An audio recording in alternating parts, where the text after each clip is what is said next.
Welcome back to the Pair Program. I'm your host, Tim Winkler, joined by my co-host, Mike Gruen. Mike, we've got an exciting episode teed up for our listeners today, which we're going to be talking with a space tech startup, fun fact, co-founded by Steve Wozniak, Privateer Space. And so I was inspired to go down a little bit of a rabbit hole of research on some random space facts, just went straight to the chat GPT. And so I'm going to spitball 3 that I stumbled upon that I had no idea about. I'm curious if you've heard them before or not. So 1, you have to learn how to burp differently in space because no gravity. Was not aware. Was not aware. Yeah. So burping, oftentimes would just come up a little bit more liquidy than you'd prefer. 2, the moon smells like gunpowder. So that's how it's been described by astronauts after like a lunar walk. So it smells like fireworks. Aware? No, not aware. Not sure how you would smell the moon while on a walk. I assume anyway, go on. But track it back, and then 3, astronauts' heights can increase by up to 2 inches in space because microgravity gives your spine a little stretch when you're up there. Yep, so. That I was aware of. You were? Yeah, that one I knew about. Mostly because of reading about one of the astronauts who had been up there for a long, long time. Okay. Some of the effects of coming back to Earth and having to reacclimate and stuff like that. So. Yeah, really makes you feel like crunched over when you're working down here with gravity. Mollie, Declan, have you guys heard any of those? Any of those ring a bell? I was aware of the 2 inches of additional height, and as a guy who's like 5'9", maybe like those 2 inches are life changing. So that's why I kind of resonated with it. That's so true. Same page. I'd heard of the moon smell one. I was once like with a moon rock and I sniffed it because someone told me the fact. Didn't smell any gunpowder, unfortunately. Yeah, the burp one was a shock to me. I was like, ooh, that seems like some intense training exercises you gotta get through just to make sure you keep those burps solid. Cool. All right, let's give the listeners a quick preview of today's episode. So today's theme is actually all about navigating the dual use challenge, something we talk about pretty frequently on the podcast. How to build a business and a product strategy that works across both government and commercial markets. And so to explore this, we're going to be highlighting the story of Privateer, a startup that's making big moves in Earth observation and geospatial intelligence space.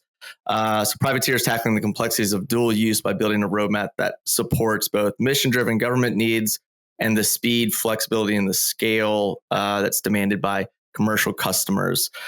So joining us to tackle the topic, we've got Declan Lynch, the Chief Revenue Officer at Privateer, who's going to bring like a nice go-to-market and revenue leadership perspective.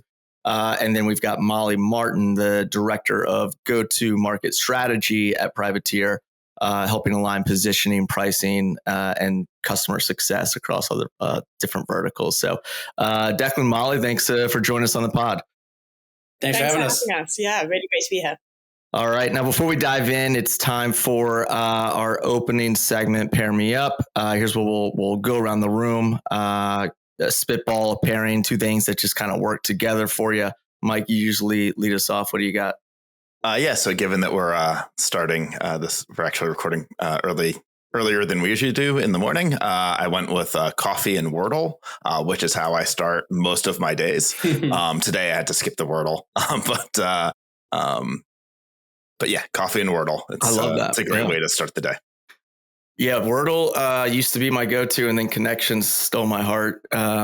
Big Connections fan. My wife and I, it's kind of like a little morning bonding moment that we have. We do Connections together, and then I'll send it to my team on Slack and just claim that I did it myself. Nice. That's funny because I went the opposite direction. I started with Connections, and then I just started working through the Wordle archive, and have just been like just crushing it through, going back through. But anyway. Yeah, I do love it in the morning, though. It's a good one to get the brain going, operating. Yep. Cool. All right, I'm going to go with bedtime and books. So this is more of a classic pairing that's dedicated to my daughter, Alice.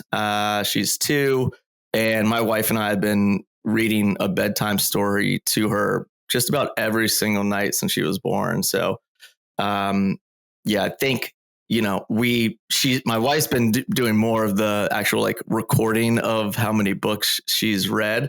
We missed some of them in the early days, but I think she's upwards of like 600 at this point of different books that we've read to her. So I'm going with bedtime and books. Shout out to Alice and our bedtime stories. Nice. And that's let me jump in because that's I got a 10-year-old and a 7-year-old. And so we've been doing that for quite some time now. And I did the math recently, like on average, about an hour a night, sequence between my oldest and now to my youngest of bedtime reading. Yeah. Because I think that's a conservative estimate too. And you do the math, that's over 150 days of my life in the last 10 years that I've been reading books with her. It's an amazing amount of time that accumulates really quickly. And it's just a special opportunity as a parent, right? It is. It's a time for us too of like, everything's so fast every day in the business world. And it's a time to just be present and, just focus on reading the words with her, and that's it. And it's one that we look forward to. But dang, man, that you said you got two daughters. Awesome. Yeah. It's highly recommended if you're not reading to your kids at night, do it. It's a fun activity to wind down the day. I still remember my oldest because I'm a slow reader, so he would read ahead. Like he was like, "All right, Dad," like he was already done with the page before. So hurry up! That's funny. Cool. Let's pass it around to our guest, Declan. Quick intro and your pairing. Certainly. Declan Lynch, as mentioned, Chief Revenue Officer and General Manager at Privateer. Brief background: after undergrad, joined the Marine Corps, spent about 6.5 years on active duty. And really that just kind of was, as I came out of college, that was like my idea of service, right? Just the time that I, joined the workforce, service was always going to be something that was a part of my life. And in 2003, that meant, the best way to do that, the most impactful way for me, the most logical way was join the Marine Corps. And then that kind of put me onto a national security path for the next few decades, which is a little startling. So I did, get out of the Marine Corps, stayed in the area, worked at Booz Allen and Deloitte and some of those places. And then had the great opportunity of joining Anduril Industries back just in the start of 2020. And had all the opportunities, got the t-shirt and all the experiences that come with being in that type of company, moving the needle in defense tech the way we were. So the opportunity then came about a year ago to join Alex through some similar investors and the Privateer team, and have been really enjoying the opportunity to take some of that skill and expertise into the space domain. Awesome. Yeah, Andrew, never heard of them before. They're absolutely everywhere. Yeah, it's funny. Everyone's like, "Oh, that was such a great idea." Well, in 2019, when I was deciding to make the move, people didn't think I was so smart. But so my pairing is, and kind of on the theme of being a parent, the last days of the elementary school calendar year and field day. Yeah. There's just something about, it's like a global thing. I grew up in Ireland and we still had field day in elementary school. My wife did it in New Jersey. Like see my girls now. There's just something about, elementary school kids running at breakneck speeds on a field, getting all that energy out. And they always run like they just stole something, right? Like they're not athletic yet, but they just go well together in my mind. Nice. That's awesome. It's such a special, like it's crazy, the nostalgia of field day. Like I can take myself back to field day. Tug of war was a big one. The water balloon fights. You have a go-to activity at field day that's your favorite? Well, I can only live in this current instantiation. So when my kids were playing like water balloon fights, like I just jumped right in. So I was supposed to be a volunteer and a chaperone, but man, I pinged some kids with some water balloons. Take them out. There were some lessons learned. That's awesome. Yeah, great pairing. I can get into that. Well, again, thanks for joining us, Declan and Mollie. Quick intro and your pairing.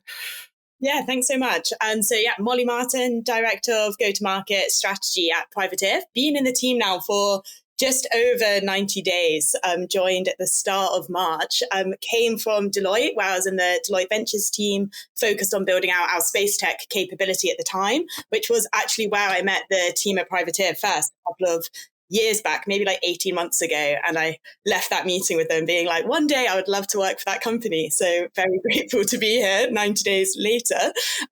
So my perfect pairing, I was thinking about this a lot, and I think it comes down to your morning dog walk and sending voice notes on WhatsApp. I think like for me, it's a really important way of how I have that like always on conversation with friends who live in different cities.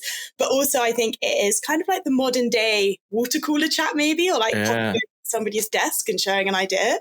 I think it is a perfect pair. Best way to start your day. Even convinced Declan recently that it's a good thing to do. Somebody who was like a WhatsApp rookie is now with sending voice notes. Yeah, the voice notes is a pro tip, right? Like you don't want to be the dog walker that's trying to hold the leash and text, and it doesn't work that well. So the voice text is where it's at. Like the never ending conversation as well, right? You just go back. Yeah. I was, in fact, a voice note rookie, and I was walking through the airport doing exactly as you described, right? Like I was just that guy. And Mollie had sent me a voice note, and she was like, just do it, man, just do it. And I was like, okay, I'll try. And never stopped since. That's great. What kind of dog do you have, Mollie?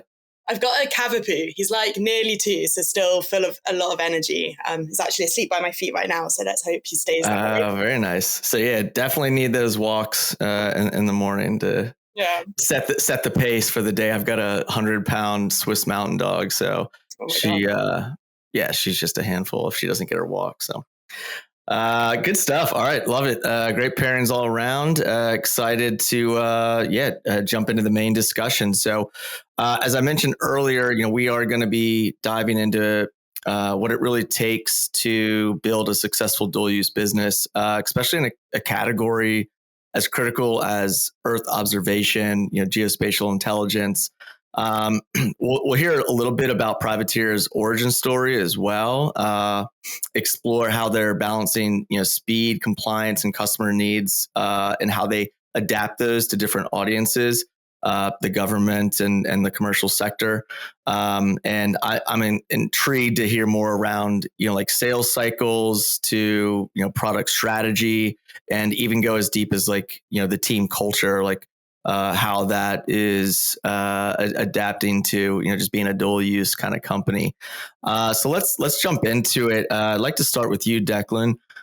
Maybe start by giving our listeners a little bit of a backstory on how Privateer came to be and that original kind of problem set that you guys were solving in the early days.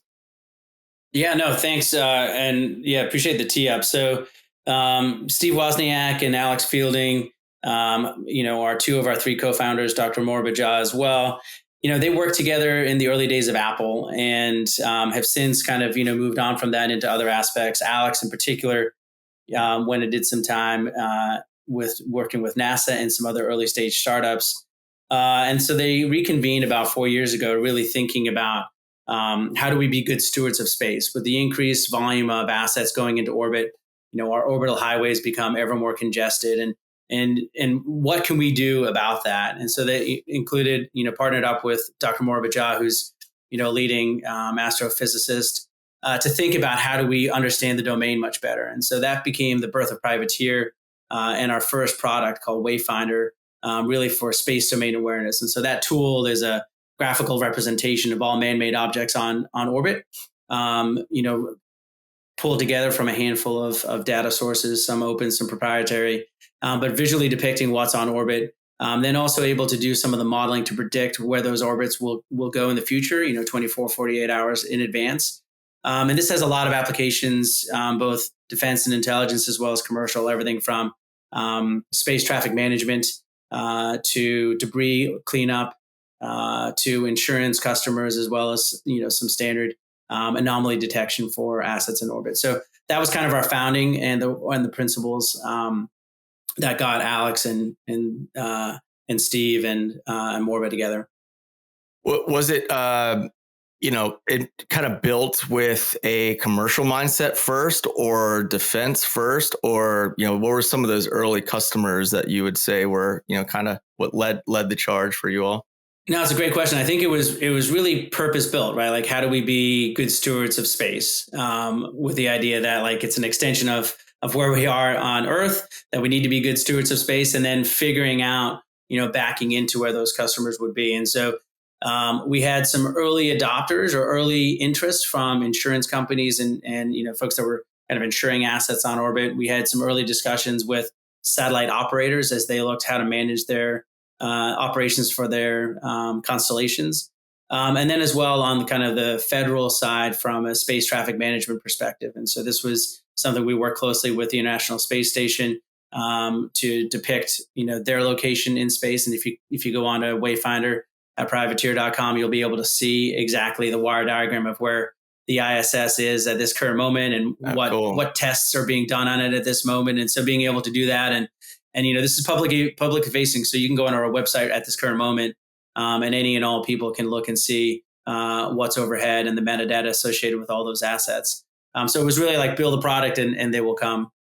That's cool. When I was a kid, I wrote a terrible short story about us, basically a planet Earth getting like locked into not being able to leave, or like not being able to put anything into space because of chain reaction of like all the stuff colliding, and then you're just sort of trapped, can't put anything up because there's just a big debris cloud around the planet. So were you okay as a kid, Mike? I mean, I was like very stressed out as a kid.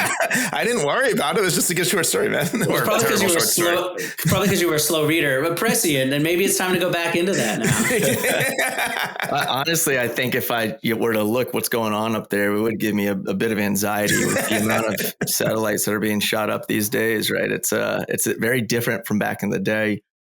So no doubt, a need from a company like Privateer in times like this and in the future. So, Mollie, you joined not too long ago. What was it about the company that kind of drew you in? For me, it was really when I first met Declan and Diana, our chief marketing officer. They were, so in my role at Deloitte, met hundreds of kind of Earth observation and Earth intelligence companies. And when I met the team at Privateer, I was like, damn, they're really like looking at this differently. They're really thinking about user centricity. How do we get these insights into the hands of like that mass commercial market? And trying to build with that user in mind, like first and foremost, and not be so like led from a technical perspective, which really resonated as I saw it as like the biggest gap in the market at the time. I want to talk, dual use product strategy, but maybe just to kind of set the stage for, how you all break down your customers. Is there like a percentage of, government to commercial that you can maybe just rattle off as like a benchmark so we can kind of get a feel for that as we dive into the product strategy side of things? It's a great question, and I'm not going to answer it. But well, I think there's a little bit more to kind of the story that I think is important before we get to kind of the breakdown. So about a year ago, a little over a year ago, in April of 24, we acquired Orbital Insight. And so, this was an expansion of the same way of thinking about the domain. And so we kind of increased from being a space domain awareness company into what we're now kind of building a platform around being an all domain awareness company. So Orbital Insight been around for about a decade. And during that time was leading the state of the art in computer vision model generation for object detection, land use change from space data sources. And so they've got a platform, Terrascope, that's able to run analytics across massive amounts of data sets. And so this was kind of but kind of the expansion from being space domain into a true geospatial analytics company. And so that has been really important to us. Now we believe that kind of the combination of these two domains or these two products actually allows us to bring different customers to market, which is kind of the long way of answering. Currently, we're probably 75% of our customers are defense and intelligence customers, U.S. government and other national company or countries, as well as the fact that we're now seeding that market on the commercial side. That's fascinating. Anytime an acquisition like that is made, it can oftentimes be disruptive to culture and a lot of other things. But it seemed like, I don't know, it seems like there was but really like some common vision there with that, a very strategic type of acquisition. How's the merger been between, the workforce over at Orbital with Privateer? I'm always just curious, a little bit of a sidebar because those are things that it's part of startup world, right? You're likely going to get acquired at some point. It's rare, like companies are going public, so we're very big on how that impacts the steady state that was. Yeah, it's a great question, and it is it's kind of the thing that I think about probably every day. What's really cool is that we were bringing together two like really cool technologies, and we didn't necessarily know how they were going to fit together. And we were kind of honest about that, right? We're like, okay, there was a period where, we kind of went silent on talking to the market about who we are and what we do, because we had to kind of go internal and figure out how does this connect. And because that was like a genuine, real opportunity, everyone on the team kind of rallied around and was like, let's go figure this out. And so there was a lot of energy that was created there. And that allowed us to, make sure to the time necessary to make sure that we had the right people doing the right things, and that we as a company were doing the right things. And so over the course of that 8-month period, we really, all got on the same page. We were honest about that. We didn't know what that was yet. We were charting it together. And so you come out the other end and like everybody feels like they're part of the same team. And we all kind of have a similar aligned vision, which has been kind of exciting. But, I do get to say that. Mollie probably knows it to be true or false more than I would. So I'd be curious to get her thoughts.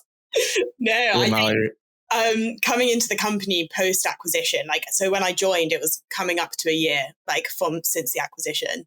And for me, it felt like one company from the day I joined. It didn't feel like it was Camp Orbital Insight and Camp Privateer. It was very unified in vision, as Declan said. And whilst the team was still figuring things out, like how do we bring some of this capability together, everybody was united on the vision of what the value of that would be. Like if we could do the 1 + 1, it would equal a lot more than 2.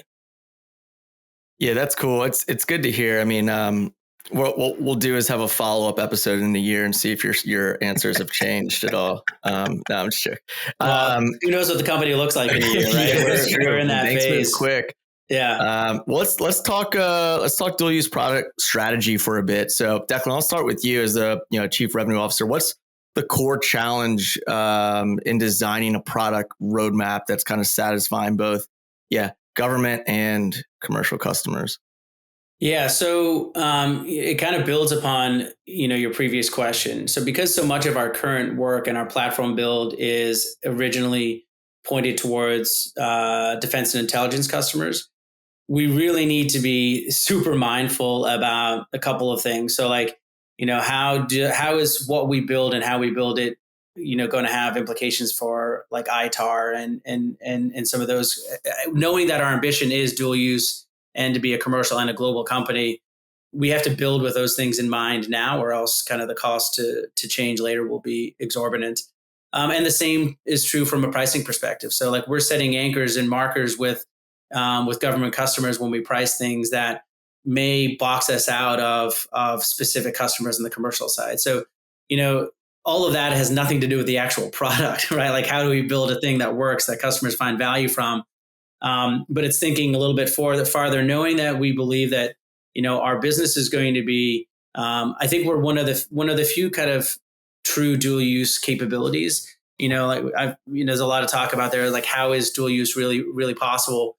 We do believe that we're in one of the spaces where you can actually build a capability that the technology solution is the same for both application in a defense and intelligence set, as well as a variety of commercial sets. Maybe the workflows will be different. You got to automate different parts of it, but the core technology is the same. So knowing that, we're building with kind of 18, 24 months in mind, knowing that some decisions we make now might box us into corners prematurely for addressing the commercial market. Yeah, that's it's a conversation that's had pretty frequently here, and I agree with you. I think it's very much kind of domain specific or vertical specific on how quickly does the solution carry over without needing too many modifications. You're already in a pretty compliant, like heavy compliance like environment, right? So it's certainly going to be building in a similar fashion. Maybe what about speed wise? Do you find timelines are different or quicker when going into like insurance versus the intelligence space? Yeah, I mean, the timelines are much quicker on the commercial side, and the dollars are much lower, right? So you can you've got to kind of weigh those things together, and Mollie has kind of come into the team and really developed a framework for how we're thinking about moving from the defense and intelligence world into the commercial market. And the direction of movement here is important. When we acquired Orbital Insight a year ago, there were some really useful things that came with that acquisition, not only the technology, but they also had a facility clearance and the ability and contracts in place to do work with some key government customers. That kind of compelled us to really lean in heavily and prioritize working with the U.S. government and the defense and intelligence customers early, because kind of the speed to market there was something to take it to, that we had open to us that other early stage startups don't have. Like Privateer would not have been able to do that as quickly without kind of the Orbital acquisition. So that has allowed us to really focus there. And now it's about porting those capabilities over into the commercial markets. And so we know that the technology is useful. There's a lot of early adopters that are interested in thinking about how to apply, space-based commercial data in a true geospatial analytics model. And so, we spend a lot of time thinking about what are the verticals that are going to move quickest here? What are the ones that, the price sensitivity aligns with what our costs could be? And then testing the market in a lot of those areas. Yeah, it's a good cue up for Mollie. I'd love to hear, a little bit of your perspective of this from the go-to-market side when you're thinking about the user personas and how those differ, pricing. Talk to me a little bit about what you're trying to consume. It's a good time to ask you this because you're just coming in, right? And so you're just a sponge soaking everything up. But what are you trying to like prioritize when you're thinking about go-to-market to accommodate this side or that side? Yeah, there's really a couple of things. Declan touched on a few of them there. Pricing is really important. Like how we anchor our pricing with government customers really impacts like the market or the commercial market and how we can go to market there. And then down to product as well. So our core kind of thesis here is that we're not building two separate products. We're not building for government and building for commercial. We're building one solution that is just flexible enough to serve both of those markets. So what we do is we don't treat government and commercial as separate tracks. Instead, like we look for those overlapping needs between both of them. So both, for example, both markets, they really care about trusted insights and easy integration into their workflows. And then we start by looking for the shared needs across those market segments. So what government's really useful for is they often tend to lead in funding early innovation. But our commercial users, they really help us pressure test like the usability and scalability of that solution. So what we're finding from a product point of view here is that our roadmap, it's really a reflection of both of those needs coming together. So it's where is their highest kind of mission urgency from a government point of view, but equally where is there the biggest pull from the commercial market. And yeah, that's kind of core to where we're trying to stay focused on. Like, let's build one product that will serve both of these markets and build it in a way that is modular and can be deployed in different environments. I'm curious if you're seeing, because this is just my assumption as an outsider, with the commercial space, like some of those integrations being able to work with things, I would imagine they're going to be maybe a little more fresher, cutting edge, whatever, as opposed to some of the systems in the government might be a little bit more laggy and legacy. Are you finding like trying to figure out like when you're like, are you seeing that, I guess is my question, like that there's a big divide between what you're trying to do in terms of integrating those systems with commercial versus with government? Or are you seeing that the government is actually keeping pace with commercial in that regard? I think from a commercial point of view, you're definitely right. There's more demand on integrations and integrating into their existing kind of workflows, their tooling, whether that's an ERP system, whether that's pulling data from their CRM system. I think one of the biggest differences that we see with commercial and with government is kind of the government typically comes to us with a list of requirements versus when you're in those commercial conversations, they come to you with like a list of objectives. They're like, hey, we need to answer this question or solve for this.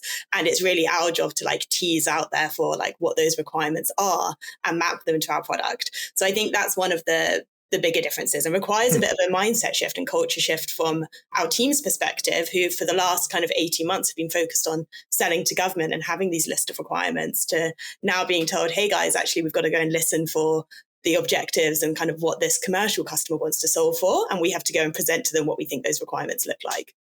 Yeah, definitely experienced that. That mindset of like with the government, trying to get them to tell them what's the problem I'm trying to solve. Don't tell me all the requirements, because maybe we actually have a solution that you could use.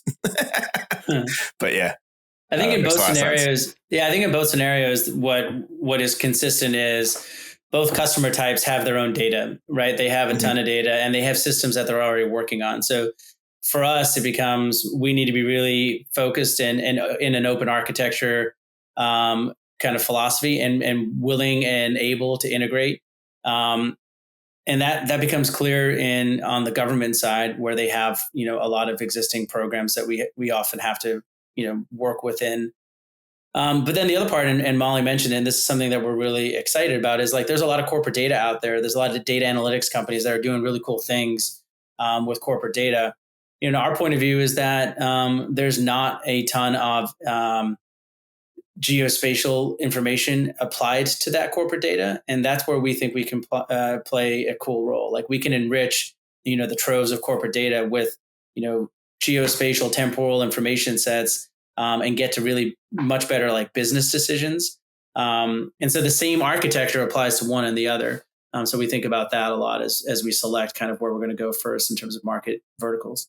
Yeah, you kind of teed me up for my next question, and answered a part of it already with the access or the ability of getting much more data into your hands to provide some of this geospatial analytics feedback. What other trends are you all seeing in terms of what's shaping geospatial solutions that are being procured today, and how is like Privateer leaning into those or actually maybe staying away from them?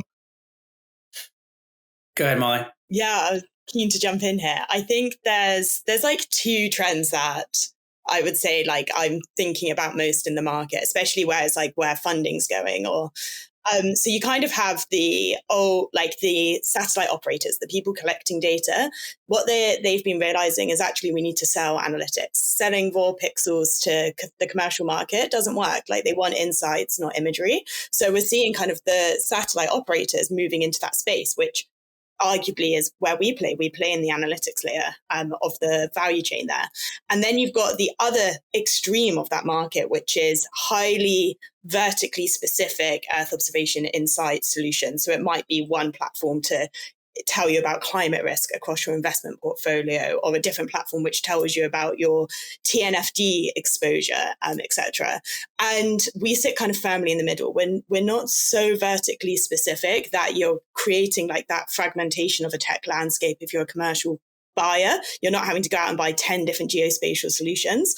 But equally, we go a step or even two steps further than the satellite operators who have moved into the analytics space, because yes, those analytics can tell you car counts or how much deforestation has happened kind of in an area of interest.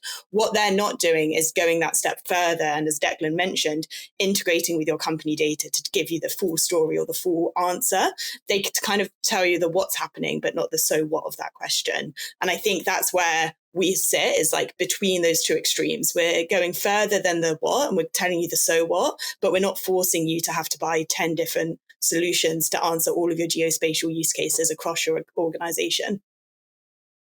Yeah, it's fascinating. We talked to a few startups in the space tech arena here, and I don't know.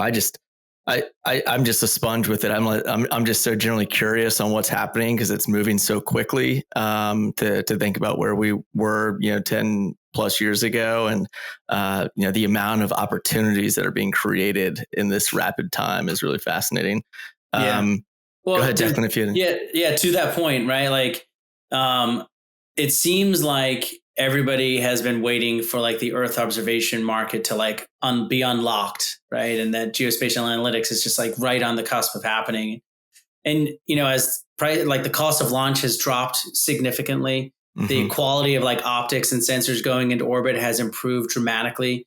We still haven't seen that, and that's because the cost of the data is still the biggest driver.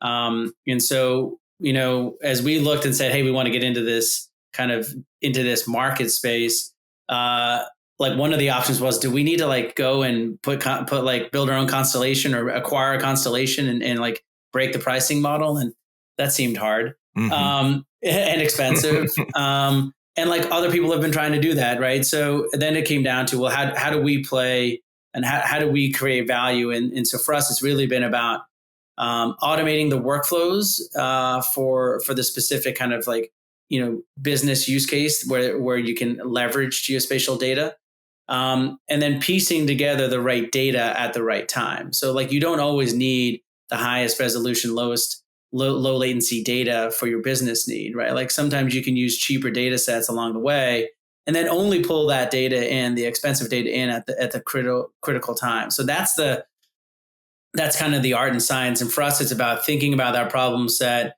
and understanding what we don't want to be is like a data science consultancy and come in and do this project by project, because that's a different business and we don't want to be in that.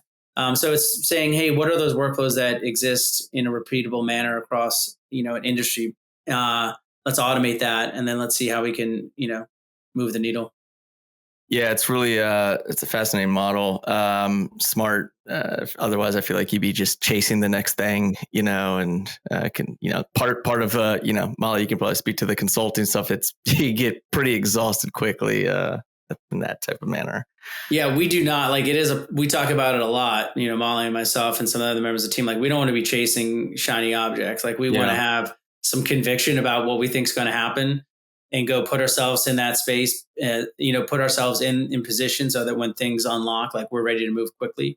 That's something we got to have, high conviction on. And it's something that Mollie does a lot of detailed work and planning to make it as risk adjusted a bet as possible for us.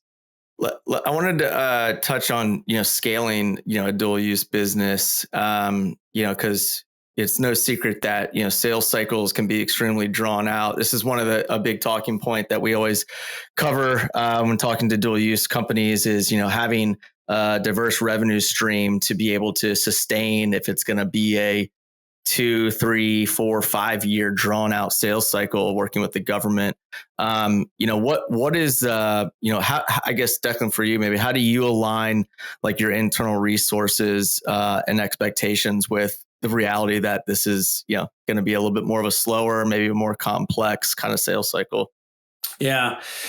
So, the shift in our business last year, prioritizing defense customers was an important one. There were a couple of things that we had, like I said, clearance, but we also had some contract vehicles from IDIQs in place that really allow you to kind of grow your business in the near term, right? Like these aren't program dollars that are going to completely, move the needle and have you have like 5-year, recurring revenue.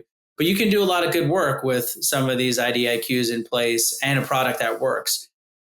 So we kind of said, we're going to go and have a good ground game. We're going to go to customers that we know like this capability. We're going to go participate in exercises. We're going to show them how it can add a ton of value.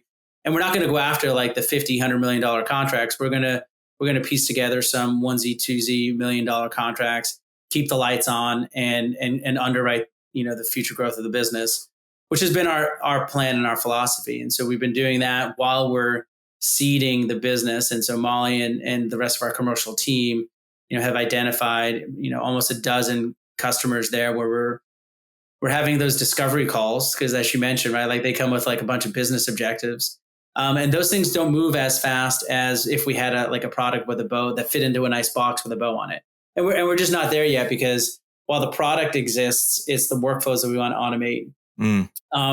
So really, we find ourselves kind of in an interesting spot. We anticipated that the United States government would have spent more money in the calendar year or the fiscal year of 25 than they currently have. I think we were very conservative in our revenue projections. Understanding it was a presidential election, a change in administration. Those things always add delays. This is not totally uncommon. I think I definitely asked for forgiveness when I talked to my boss about not anticipating it to delay this much. So it has kind of forced us to realize that we can invest more heavily in our commercial side than I think we had planned. So where we thought that would hit growth stage, January of next year, we're actually pulling that in a little bit because the opportunities are there for us. Yeah, we're seeing that across the board. I don't think anybody was expecting, the kind of year that it's been. But I think everybody's hopeful that, this is only a temporary kind of blip and what should be a big turnaround in the future. Yeah, and we're absolutely. I mean, I have been in this space for long enough to know that these things happen. Cyclically. This is no different than that. Maybe just at a slightly different scale, but fortunately, it will change. And fortunately, we've been in a position to shift some of our focus, and we've been flexible enough because I think some other folks might not have had the legs to withstand this period. Yeah, but on the flip side and the positive side of this is like, there's no doubt that there's a push for more commercial industry partners to innovate on the government side, and that's kind of where we're at this like intersection that we need to get to that point fully, but we're still kind of like bridging the gap to get there. But it's acknowledged and it's known, and I think the sad reality is like it's seen in modern warfare, right? That they're not going to wait around for your technology to play catch up. And we see that a lot with a lot of like defense tech companies that are, if it's, building drone technologies to be deployed, you have to kind of move at the speed of how, wars being fought. And that's happening in real time, sadly. And, it's acknowledged. What's interesting there is on the defense side, I think my hope, or what I think is happening for us is, we have a fairly high TRL product. And so it actually fits nicely into, just as you described, Tim, where it's like a little bit more capital, and this thing could be, could really move the needle quite quickly in terms of enhanced capabilities. And so, innovation theater, getting more folks into the start of the funnel and cool ideas. Yeah, there's a time and place for that. However, now the time perhaps is, hey, there's some stuff that works. If we just invest a little bit more focused here, we could actually bring it to a maximum number of customers and bring a new capability to the warfighter. And we are doing everything we can to fall into that category because our technology is real and it works. And it's just about getting, more customers, more warfighters using the capability and more integration so that it fits into whatever those defense and intelligence operational constructs and TTPs that exist. Yeah, Mollie, I want to talk about like breaking into new sectors, because I think, to the point that Declan made of, folks are having to be more creative, a little scrappier in terms of, getting business in the commercial sector while, government, kind of plays a little catch up or is still going to be a little bit longer sales cycle. What are some of the tactics, I guess, that you've tried or that maybe surprised you and how well they worked or didn't work when trying to break into new sectors? Yeah, I think as Declan mentioned, kind of this year is our first real year with a lot of energy behind like going into the commercial market and to expand our footprint there. And the way we're doing that is, Declan, you actually said this, like, let's minimize kind of the risk. Let's have conviction around what markets, what use cases, and what the product needs to look like for those markets. So what we've been spending kind of the last couple of months on is what we call our small bet approach, essentially a series of like very targeted pilots and proof of concepts with commercial customers. So we have about 12 at the moment commercial customers we're working with to essentially test what solution they need. What does that solution need to look like? And across those, what we're looking for as equals like the common denominators across them all, because we kind of touched on earlier, we're not chasing one win. We're saying, is there downstream value? Like if we develop or solve this for one customer, could we go and sell that same product with a nice bow on it to 20, 50, 100 more to really like up that percentage of our business that's coming from the commercial market? And as much as that's 25% today, the ambition is like next year, that's 50%. The year after that, it becomes 75%. And the scales have tilted entirely.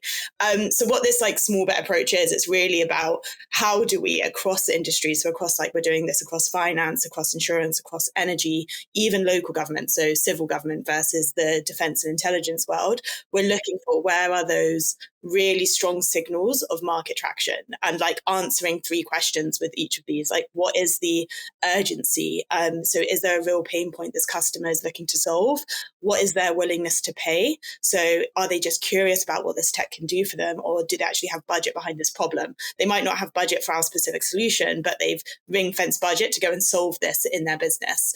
And then, the third one, as I mentioned, like, does this have scalability across the market? And also looking for horizontal scalability. So what we find is there's quite often like cross-segment applicability of some of these solutions. So use cases that show up in different forms, but across different industries or different end user segments. So for example, that might be one customer in like financial services looking at how do they monitor construction progress at a site that they've invested in, like a property development site, all the way through to a government user, for example, who could be interested in monitoring urban growth and urban change to like inform policy decisions. So what's interesting is that there has the very same underlying capabilities, the same data, the same algorithms, but just being presented in a different way and having a different like ROI metric attached to it and way of like testing that value. It's really neat. So I got that right. You said it's the small bet approach. Yeah, the small bets. It's like at first I thought you said small bear. I thought you said small bear. I was like, oh, like a little cub. We could go small bet approach. Yeah. That's cool. Let's use that. So a number of these little small targeted pilots. That's really interesting. And then have you seen success from some of those pilots that have evolved and scaled? And is it something that you found to kind of be like a repeatable process? Yeah, what we've found, and it's interesting because we're like 3 months into this process, and the goal is by the end of this calendar year, like we have real conviction to say to our product team, here are the 4 products that the commercial market like really wants. So really focus on developing those out. But what we've already seen is kind of the coalition like around specific use cases. So we've already been able to group a lot of those small bets together to find those kind of shared requirements from a product point of view, shared user stories, so that we can build that kind of cross-market product and not just be chasing those custom builds. I think one of the biggest like mindset shifts internally for this process has been like, guys, we need to carve out time and effort for something that might be a 200K opportunity versus a multi-million opportunity. But like the team is so on board with it. They really like recognize that the power of the commercial market, if we win like hundreds of contracts, like really stacks up and becomes a very compelling market to be in. Wow. Yeah, that's really interesting to hear firsthand. Appreciate you sharing that. I'm sure that'll be helpful for a lot of listeners that are in a similar seat to yourself. All right, so I do want to do one more kind of quick question to put a bow on this conversation before we segue into the final segment, which is the 5-second scramble, which will be some rapid fire Q&A. So, for the founders that are listening, we get a lot of early stage founders that are building dual use companies. What's a takeaway piece of advice that you would give for these folks that are kind of navigating the dual use maze, if you will, without getting too lost? Maybe I'll start with you, Declan. Geez, where do you start? Yeah, I think for us, we are trying to become a product-led company, right? Where we build a product, we have strong conviction about what it is that we're going to do, where the value is going to be, build it, and then take that to the market. And just based on a little bit of kind of the nature of kind of how we got to where we are through Privateer, the acquisition, and then some of the expectations that come with raising capital, we are currently kind of like a program/contract led company because we still have revenue requirements. So we got to keep the lights on. And so right now we're trying to be agile enough so that we can still meet our contractual obligations, build a thing. Because on our defense customer side, we have a solid product market fit. There's a product that works, customers like that, but it's not actually our full ambition and vision as a company. And so we're trying to take this strategic, deliberate transition from being kind of product revenue contract led towards being program, contract led to being more of a product led business. And that requires us to be at the same time, like super dogged and disciplined about where we want to go, but also flexible in how we get there. Very cool. Mollie, any closing remarks? I think for me, it's probably because it's like my main focus at the moment here at Privateer, but don't underestimate the power of running those kind of small, fast experiments. I think some of the biggest insights come from those, like having those conversations and taking the time to do customer discoveries. And I think that learning velocity is really important, especially in the Earth observation market, where for commercial customers, everyone's still figuring it out, understanding the business models, the price points, the product market fit. So taking the time to run those experiments shouldn't be underestimated. Cool. Awesome. Well, yeah, I'm sure there's a ton more we could talk about at length on the topic, but we're gonna wrap the conversation at this point and segue into the final segment, which is the 5-second scramble. So a lot of pressure builds up at this point in the podcast. It's try to keep your answers under 5 seconds. Quick hit Q&A, some business, some personal. Mike, why don't you lead with Mollie, and then I'll close with Declan. Sounds good. You ready, Mollie? I am. I'm quite nervous. All right. If Privateer space were an animal, what animal would it be? Oh, an antelope. Nice. That was fast.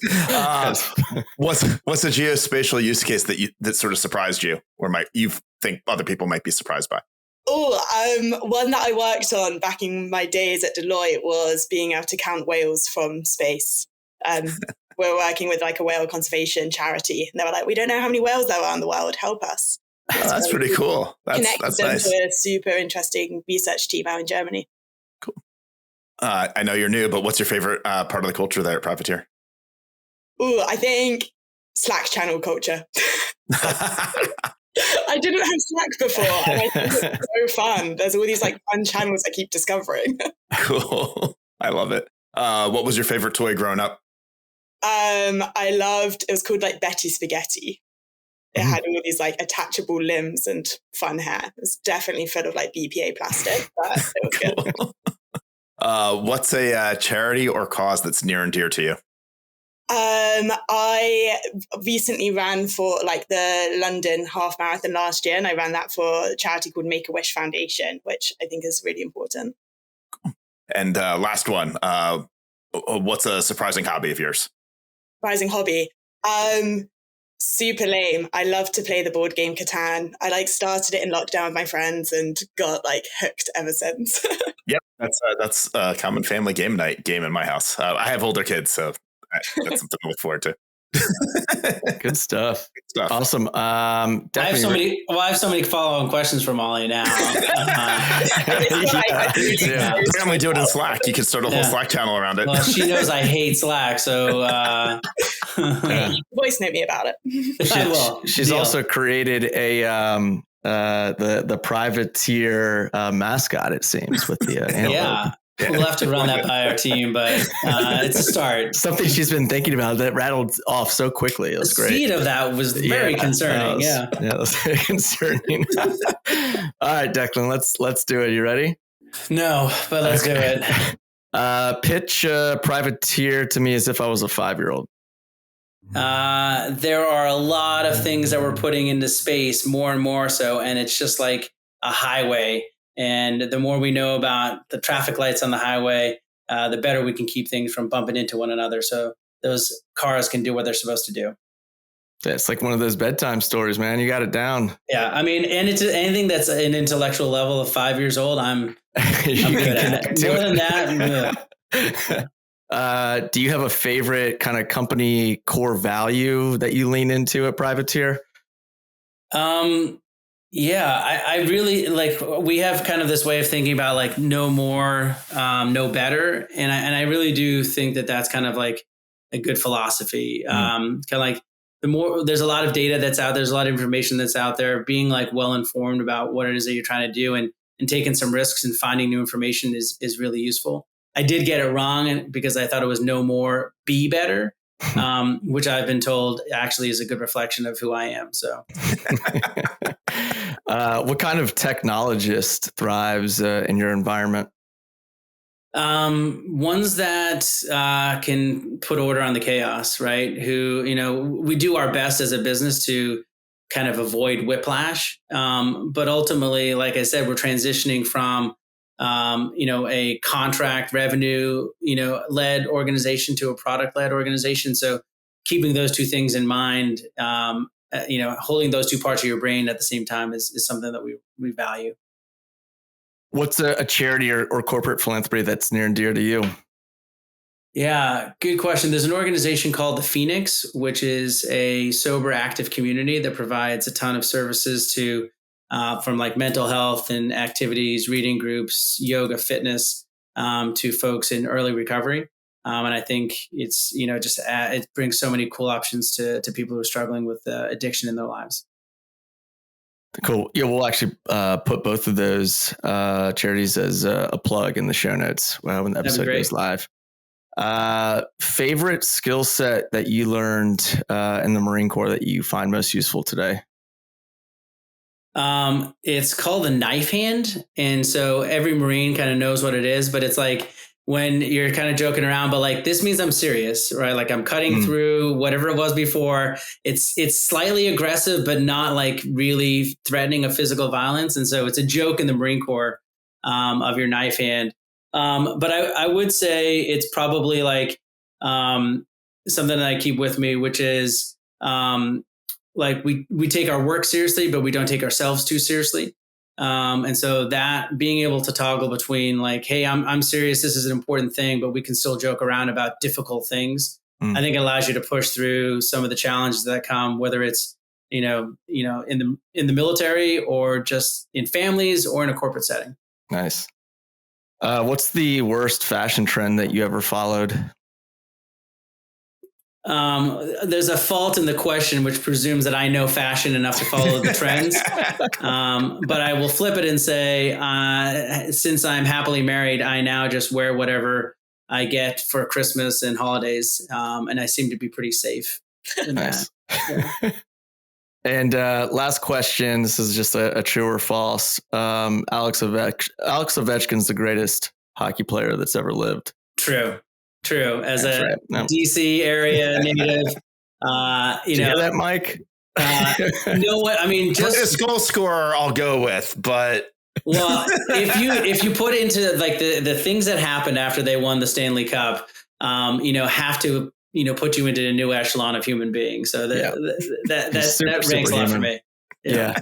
We'll have to do another episode where we just talk hockey and talk about Alex Ovechkin for about an hour. Kill me. Cool. That's a wrap. Declan, Mollie, thank you both for joining us. Again, a great conversation, kind of looking behind the curtain of how a dual use tech company is operating and servicing two very different markets. So appreciate you all sharing the playbook with us, and thanks for joining us on the podcast. Thanks so much for having us. Yeah, thank you. It's been great.